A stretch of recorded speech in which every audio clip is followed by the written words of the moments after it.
ഞാനിപ്പോൾ ഒരു യാത്ര കഴിഞ്ഞ് വരുന്ന വഴിയാണ്.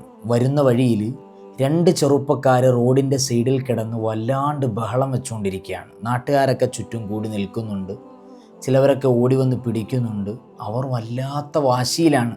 എന്ത് തന്നെ ആയിരുന്നാലും ഒരു വല്ലാത്ത പ്രശ്നത്തിൻ്റെ പിന്നിലാണ് ഈ ദേഷ്യവും ഈ ഉപദ്രവങ്ങളും അതിനോടൊപ്പം വലിയ സങ്കടത്തിൻ്റെ തുടക്കവും ഒക്കെ കടന്നു വരുന്നത്. എന്തുകൊണ്ടാണ് ഈ ചെറുപ്പക്കാരൊക്കെ തൻ്റെ വാപ്പയും ഉമ്മയും ഒന്നും ചിന്തിക്കാതെ പോകുന്നത്? ഇത് ഞാൻ പറയാനുള്ള കാരണം ജസ്റ്റ് ഞാനത് കണ്ടു പോയതല്ല. ആളുകൾ കൂടി നിൽക്കുന്ന കണ്ട് ഞാൻ എൻ്റെ വണ്ടി സൈഡാക്കി പെട്ടെന്ന് പുറത്തേക്ക് ഇറങ്ങിയപ്പോൾ അത് കണ്ടു നിന്ന് ഒരാൾ എന്നോട് വന്ന് പറഞ്ഞു, ഉസ്താദേ, വല്ലാണ്ട് സങ്കടം തോന്നുന്നു. ആ ചെറുക്കനെ എന്തുമാത്രമാണ് അവൻ ഉപദ്രവിച്ചത്. ഇവിടെ ആരാണ് നിരപരാധി എന്നുള്ളതൊന്നും നമ്മൾക്കറിയില്ല. എങ്കിൽ തന്നെയും ഞാൻ പറയുകയാണ്, നാമൊക്കെ കുറച്ചങ്ങ് ക്ഷമിക്കണമെന്നേ. നാമൊക്കെ ക്ഷമിച്ചതുകൊണ്ട് നമുക്ക് നഷ്ടമാകാനൊന്നുമില്ല. അതുകൊണ്ട് തന്നെ ഞാനൊരു 3 കാര്യം നിങ്ങളുടെ മുമ്പിലേക്ക് എടുത്തു വെക്കുകയാണ്. ഈ 3 കാര്യം നിങ്ങളുടെ ജീവിതത്തിലേക്ക് നിങ്ങൾക്ക് കൊണ്ടുവരാൻ കഴിഞ്ഞാൽ ഒരുപക്ഷെ സന്തോഷമുള്ള സമാധാനമുള്ള ഒരു ജീവിതത്തെ നമ്മൾക്ക് രൂപാന്തരപ്പെടുത്താൻ കഴിയും. അതിലൊന്ന് തന്നെ ദേഷ്യം വന്ന് നിൽക്കുന്ന സമയം നാം പ്രതികരിക്കാൻ പോകരുത് എന്നുള്ളതാണ്. പറഞ്ഞാൽ തീരുന്ന പ്രശ്നമായിരിക്കാം, എങ്കിൽ തന്നെയും ദേഷ്യത്തിൻ്റെ ആഘാതത്തിൽ ഇവൻ്റെ ഇടപെടലുകൾ കൊണ്ട് അത് വലിയൊരു സങ്കടമായി മാറിയേക്കാം. പിന്നീട് ഇവനെ ഫേസ് ചെയ്യേണ്ടതാണ്, അല്ലെങ്കിൽ അവരുടെ കുടുംബത്തിനെ കാണേണ്ടതാണ്, അല്ലെങ്കിൽ എന്തെങ്കിലുമൊക്കെ പിന്നീടൊരു സമയം നമ്മൾക്ക് ഇവനെ കൊണ്ടൊരു ആവശ്യം കടന്നു വന്നേക്കാം.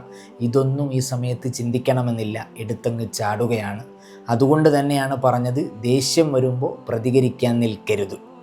രണ്ടാമത്തേത്, സന്തോഷങ്ങളിങ്ങനെ നിറഞ്ഞു നിൽക്കുമ്പോൾ വാഗ്ദാനം നൽകുന്നവരുണ്ട്, അത് പാടില്ല എന്നുള്ളതാണ്. കാര്യം സന്തോഷത്തിൻ്റെ അവസ്ഥയിൽ നമ്മളുടെ മനസ്സ് വല്ലാത്തൊരവസ്ഥയാണ്. ആ അവസ്ഥയിൽ ആര് വിളിച്ചാലും ഞാൻ തരാം, അത് ചെയ്യാം, ഇത് ചെയ്യാം, അങ്ങനെ അങ്ങനെ ഒരുപാട് വാഗ്ദാനങ്ങൾ. അതൊന്നും നടക്കുന്ന കാര്യമല്ല. അങ്ങനെ ഉണ്ടെങ്കിൽ സന്തോഷത്തോടു കൂടി വാഗ്ദാനം നൽകിയ ഏതെങ്കിലും ഒരാളുടെ കഥ നിങ്ങളൊന്ന് അന്വേഷിച്ച് നോക്ക്. സാധ്യമല്ല. അതുപോലെ തന്നെ 3ാമത്തെ കാര്യമെന്ന് പറഞ്ഞത്, ദുഃഖിച്ചിരിക്കുന്ന സമയം നാം തീരുമാനങ്ങൾ എടുക്കാൻ പാടില്ല. നമ്മൾ ഏതൊരു കാര്യങ്ങൾക്ക് തീരുമാനമെടുത്താലും അതിനൊരു ക്ലാരിറ്റി ഉണ്ടാവില്ല. വാഗമണ്ണ്, മൂന്നാറൊക്കെ പോകുമ്പോൾ കോട കയറുമ്പോൾ വാഹനത്തിൻ്റെ മുമ്പിൽ മൂടപ്പെട്ട് കിടക്കുന്ന ഒരു സാഹചര്യം പോലെ സങ്കടം നിറഞ്ഞു നിൽക്കുന്ന സമയം മനസ്സിൻ്റെ ഉള്ളിൽ മൂടപ്പെട്ടു പോയെന്നാണ്. അതുകൊണ്ട് തന്നെ തീരുമാനങ്ങൾ എടുത്താൽ അതിനൊരു സക്സസ് ലെവലിലേക്ക് നമ്മൾക്ക് എത്തിച്ചേരാൻ സാധിക്കുകയില്ല എന്നാണ് ഞാൻ പറയുന്നത്.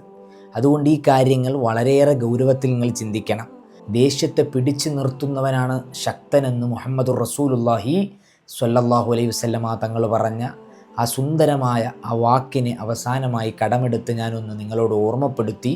നിങ്ങൾക്ക് ചിന്തിക്കാം, മനസ്സിലാക്കാം. ഇൻഷാ അല്ലാഹ് വീണ്ടും കാണാം.